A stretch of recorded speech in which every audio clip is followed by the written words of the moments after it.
So a Pulitzer Prize winning cartoonist by the name of Ann Telnaes resigned from the Washington Post because she wanted to run an anti-Trump cartoon, and she was banned from doing that. She was censored. She was not allowed to run this anti-Trump cartoon. So I'll give you more on it in a second here. Let me show you what it looks like. So you have, this is Jeff Bezos right here, giving money to Trump, at Trump's feet, giving him money. And then I forget who the rest of these people are. Clearly that's Mickey Mouse right here. But there's others here too. We'll get to who it is in a minute. But that's clearly Bezos right here. And what she's indicating is, hey, we've all seen the stories within the past month that all these billionaires, all these robber barons are trying to stay in Trump's good graces. So they've all gone to Mar-a-Lago and handed him $1 million checks for his inauguration. And that's what this is showing.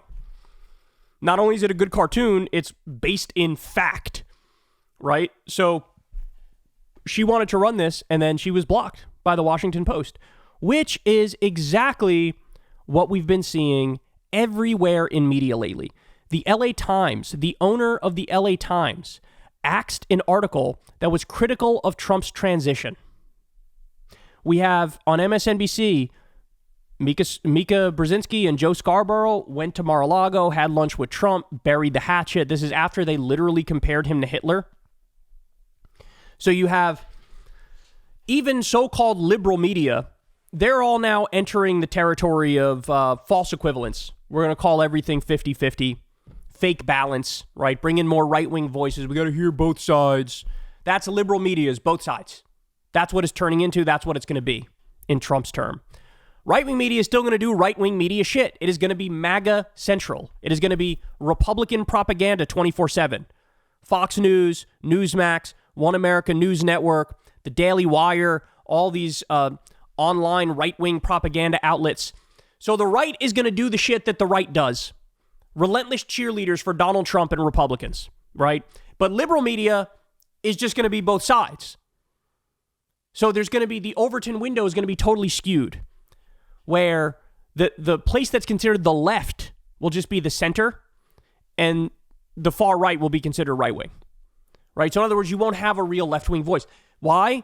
Because here we see a simple cartoon, which is factual, which is mocking the billionaires bending the knee to Trump.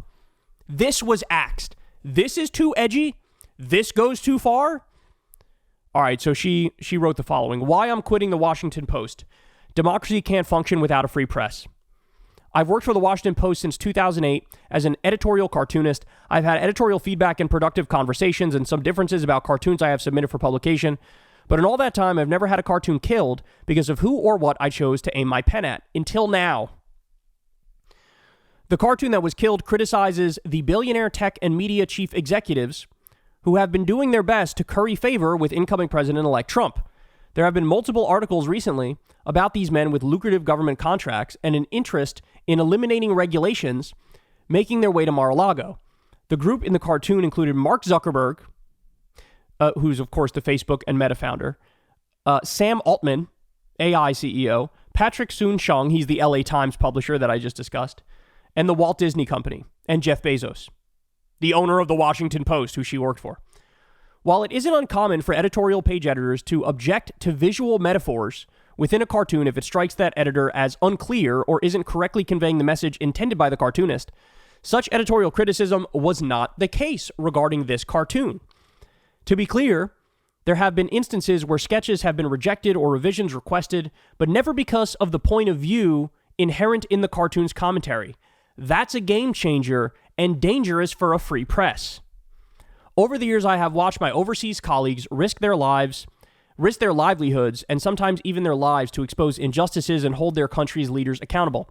As a member of the advisory board for the Geneva-based Freedom Cartoonist Foundation and a former board member of Cartoonist Rights, I believe that editorial cartoonists are vital for civic debate and have an essential role in journalism. There will be people who say, hey, you work for a company and that company has the right to expect employees to adhere to what's good for the company. That's true, except we're talking about news organizations that have public obligations and who are obliged to nurture a free press in a democracy. Owners of such press organizations are responsible for safeguarding that free press. And trying to get in the good graces of an autocrat in waiting will only result in undermining that free press.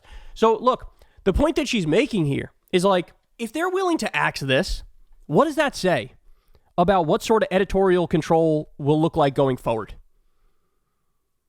The parameters are going to be so strict. Hey, don't talk about Trump like that. Hey, don't cross that line. Hey, we might lose our tax cut. We might lose our government subsidy. We might lose our contract. This is how they're thinking. This is not a free press. This is not a free press. This is a press that has bent the knee to MAGA. As an editorial cartoonist, my job is to hold powerful people and institutions accountable. For the first time, my editor prevented me from doing that critical job.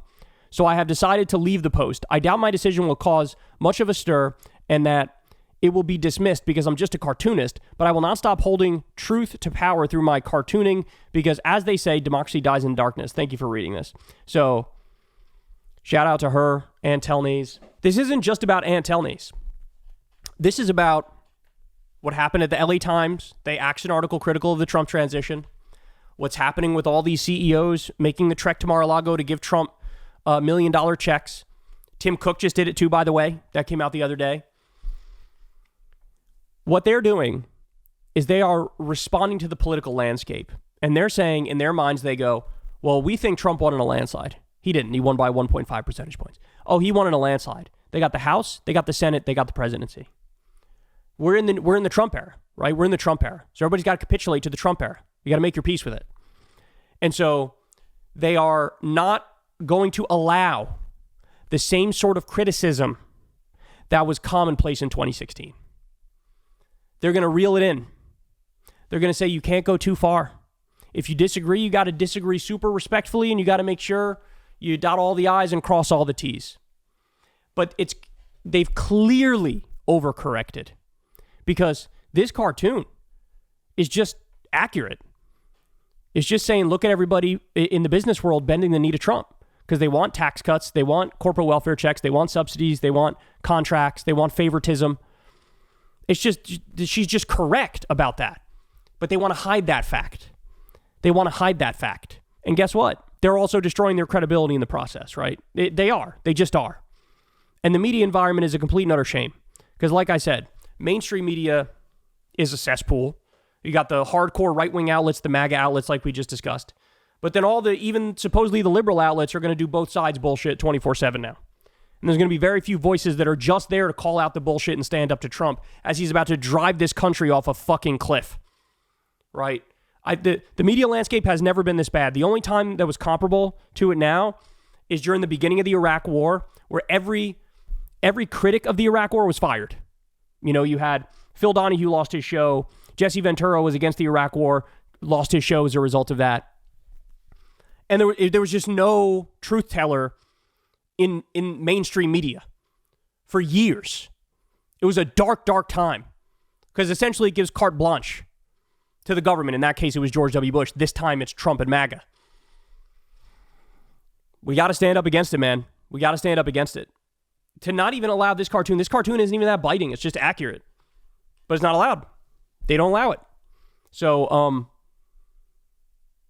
can only hope that, online outlets like this one and many others pick up the slack. But it's a shame that we're relying now on YouTube, right? To tell the truth, because unfortunately this is a cesspool too in many respects.